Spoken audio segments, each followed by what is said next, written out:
കേളി മീഡിയയിലേക്ക് സ്വാഗതം. എൻ്റെ ചാനൽ ആദ്യമായിട്ട് കാണുകയാണെങ്കിൽ സബ്സ്ക്രൈബ് ചെയ്യുക, സപ്പോർട്ട് ചെയ്യുക, നിങ്ങളുടെ വിലയേറിയ അഭിപ്രായങ്ങൾ കമൻറ്റായി രേഖപ്പെടുത്തുക. അപ്പം നമ്മുടെ കൃഷ്ണഗാഥ സീരിയലിൻ്റെ എപ്പിസോഡിലേക്ക് പോയാലോ. നമ്മുടെ നവീനും ഗാഥയും കൂടെ 24 hours ചലഞ്ച് ഗാഥ ഏറ്റെടുത്ത് നവീൻ്റെ കൂടെ ഇങ്ങനെ യാത്ര പുറപ്പെടുകയാണ്. അങ്ങനെ യാത്ര ചെയ്ത് അവർ ഓരോ സ്ഥലങ്ങളിലൊക്കെ പോവുകയാണ്. അങ്ങനെ ഒരു കാടിൻ്റെ ഉള്ളിലേക്ക് കയറുകയാണ്. അപ്പം നവീൻ ചോദിക്കുന്നു, നിനക്കിത് പറ്റുമെന്നൊക്കെ ചോദിക്കുന്നു. അപ്പോൾ പറയും, എനിക്ക് പറ്റും, ഞാൻ സിദ്ധാരയുടെ മകളാണ്, ഇനി ഇതൊക്കെ നിസ്സാരാന്ന് പറയും. അങ്ങനെ ഇവർ കാടിൻ്റെ അകത്തേക്കൊക്കെ കയറുന്നു.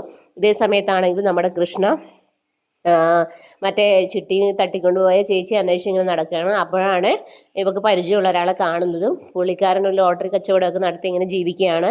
അപ്പോൾ കൃഷ്ണ പറയുന്നു, ഞാനിത് ആരോടും പറയത്തൊന്നുമില്ല, എനിക്ക് സുന്ദരി ചേച്ചിയെ കണ്ടേ പറ്റത്തുള്ളൂ, എന്നാലേ എനിക്ക് തിരിച്ചു പോകാൻ പറ്റത്തുള്ളൂ എന്ന് പറയുന്നു. അപ്പോൾ പറയുന്നു, മോളെ രാത്രി എന്ത് ചെയ്യും, ഞാൻ എവിടെയെങ്കിലും ഇരുന്നിട്ടാണേലും സുന്ദരി ചേച്ചി എനിക്ക് കണ്ടുപിടിക്കണം, എൻ്റെ അമ്മയുടെ അസുഖത്തിന് ചികിത്സിച്ചേ പറ്റുകയുള്ളൂ എന്നും പറഞ്ഞ് ഇങ്ങനെ ഇരിക്കുകയാണ്. അങ്ങനെ സമയമൊക്കെ കടന്നു പോകുന്നു. ഇതേ സമയം സിദ്ധാരയുടെ വീട്ടിലാണെങ്കിൽ സിദ്ധാരയാണെങ്കിൽ ഗാഥയെ കാണാത്തതിൻ്റെ വിഷമത്തിൽ ഇങ്ങനെ എല്ലാവരും വിളിച്ചുകൊണ്ടിരിക്കുകയാണ്. നവീനെ വിളിക്കുന്നു, ഗാഥയെ വിളിക്കുന്നു, ഫോൺ കിട്ടുന്നില്ല. അങ്ങനെ മാണിക്കുഞ്ഞിനെ വിളിക്കുന്നു. അപ്പോൾ മാണിക്കുഞ്ഞ് പറയുന്നു, ഞാനും വിളിച്ചു നോക്കിയാണ് മേഡം, എവിടെയും കിട്ടുന്നില്ല, എവിടെ പോയെന്ന് അറിയത്തില്ല എന്ന് പറയുന്നു. അപ്പോൾ പറയുന്നു, എനിക്ക് 1 മണിക്കൂറിനുള്ളിൽ എൻ്റെ മകൾ എൻ്റെ മുമ്പിൽ എത്തണം എന്ന് പറയണം. അങ്ങനെ മാണിക്കുഞ്ഞും അന്വേഷിച്ച് ഇറങ്ങുകയാണ്. ഇതേ സമയത്ത് അവരാണ് കാടിൻ്റെ അകത്ത് അകപ്പെടുകയാണ്. അപ്പോൾ ഒരു ബിൽഡിങ്ങിൻ്റെ അകത്തേക്കൊക്കെ ഇവർ പോകുന്നുണ്ട്.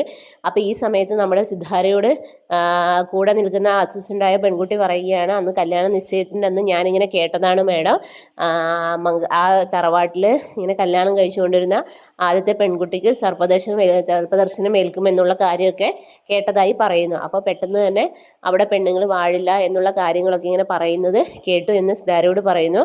അപ്പോൾ സിദ്ധാര പറയാണ്, എന്തായാലും അവരുടെ ചലഞ്ചിൽ അവൾ ഇംപ്രസ് ആയാലും ഈ കല്യാണം ഞാൻ നടത്താൻ സമ്മതിക്കത്തില്ല എന്ന് നമ്മുടെ സിദ്ധാര പറയുകയാണ്. പക്ഷേ ഇവർ തിരിച്ചു വരുമ്പോഴത്തേനും ഗാഥയും നവീനും ഇഷ്ടത്തിലാകുകയും ചെയ്യും. അതാണ് നാളത്തെ എപ്പിസോഡിലുള്ളത്. ഇതേ സമയത്താണെങ്കിൽ നമ്മുടെ മാണിക്കുഞ്ഞാണെങ്കിൽ ഈ ഗാഥയും കൃഷ്ണയും ഒരുപോലെയാണ് ഇരിക്കുന്നത്. അപ്പോൾ കൃഷ്ണ ഗാഥയാണെന്ന് കരുതി കൃഷ്ണയെ കാറിൽ കയറ്റും, വാ അമ്മയോടെ കാത്ത്. അപ്പോൾ അവളും അറിയാതെ കാറിൽ ചെല്ലും. അങ്ങനെ ഈ വലിയ വീട്ടിലേക്ക് കയറി ചെല്ലുകയാണ്. അപ്പോൾ അവൾ ഓർക്കുന്നത്, എന്തിനാണ് എന്നെ ഇവിടെ കൊണ്ടുവന്നതെന്ന്.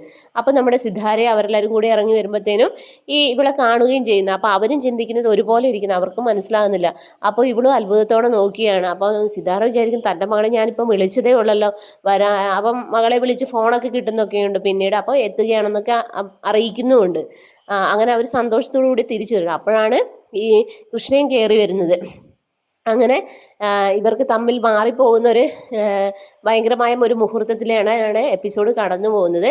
അപ്പോൾ അടിപൊളി എപ്പിസോഡാണ് വരും ദിവസങ്ങളിലുള്ളത്. അപ്പോൾ എല്ലാവരും എപ്പിസോഡിനായി വെയിറ്റ് ചെയ്യുക. അപ്പോൾ okay, bye bye, thank you.